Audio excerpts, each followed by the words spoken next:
Lisa menggali sebuah kerangka. Semua orang segera berkumpul. Namun, yang lebih mengejutkan adalah kerangka itu memiliki sayap. Setelah membersihkannya, Lisa tercengang, bingung apakah itu malaikat atau setan. Musik Frander yakin itu adalah malaikat, sementara Mo berpikir itu adalah setan. Orang-orang mulai membahasnya. Hibbert berkomentar bahwa apapun itu, temuan ini adalah penemuan ilmiah yang sangat berharga. Namun sekarang, isu yang lebih penting musik adalah siapa yang berhak memiliki kerangka tersebut. Ia percaya kerangka itu seharusnya dipercayakan kepadanya untuk disimpan dengan aman. Semua orang tidak setuju saat mendengar hal itu. Saat perdebatan tentang kepemilikan kerangka terus berlangsung, Homer tiba-tiba mengambil patung itu dan membawanya pergi. Tolong, suckers! Di rumah, Homer menggunakan seluruh tenaganya untuk membawa patung itu masuk. Saat itu, sekelompok orang muncul di pintu. Mereka ingin melihat malaikat kerangka untuk mendapatkan keberuntungan. Lenny menawarkan $1.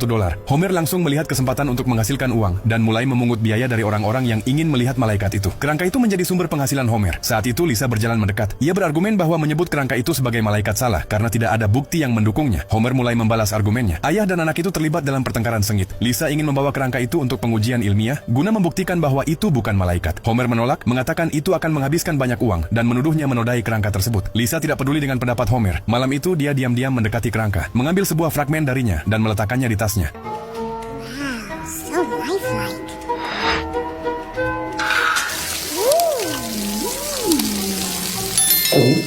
Begitu nyata. Kemudian ia pergi ke seorang ilmuwan dan memintanya untuk menguji tulang itu. Ilmuwan itu setuju. Keesokan harinya, Lisa memberitahu semua orang bahwa ia telah menguji kerangka itu, dan kebenaran akan segera terungkap. Namun tidak ada yang mempercayainya. Untuk meyakinkan orang-orang, Lisa dengan berani tampil di acara Ken. Ia musik mendesak orang-orang untuk mempercayai ilmu pengetahuan. Tetapi penonton di rumah tidak hanya tidak mempercayainya, mereka bahkan bersiap untuk memberontak. Malam itu, kerumunan orang menyerbu ke museum. Mereka menghancurkan semuanya di dalam. Lisa melihat betapa seriusnya situasi itu dan memutuskan untuk mengakhiri sandiwara ini. Ia hendak menghancurkan kerangka itu, tetapi saat memasuki ruangan, ia mendapati kerangka itu sudah hilang. Homer langsung panik. Saat Homer musik berdiri kebingungan, orang-orang datang dan menemukan bahwa kerangka itu hilang. Mereka melihat batang besi di tangan Lisa, sehingga Wiggum memutuskan untuk menangkapnya. Kemudian Lisa dibawa ke pengadilan. Saat pengacara sedang berbicara, Lenny melihat malaikat itu di sebuah bukit kecil di luar jendela. Semua orang bergegas ke musik bukit itu. Mereka sampai di puncak dan bertanya-tanya bagaimana malaikat itu bisa sampai di sana. Saat itu sebuah tulisan besar muncul di hadapan mereka. Segalanya akan berakhir setelah matahari terbenam. Homer tiba-tiba merasa cemas. Frander juga menjadi gelisah melihat hal ini. Pendeta menyatakan bahwa hukuman bagi umat manusia, musik, segera datang. Mendengar hal ini, semua orang panik. Orang-orang di puncak bukit menonton matahari terbenam, ingin melihat bagaimana akhir dunia akan terlihat. Waktu perlahan berjalan. Apa-apaan ini? Matahari perlahan terbenam, tetapi kiamat tidak datang. Orang-orang musik menghela napas lega. Namun saat itu juga malaikat kerangka tiba-tiba terbang ke udara. Semua orang yang hadir terkejut. Bersiaplah untuk akhir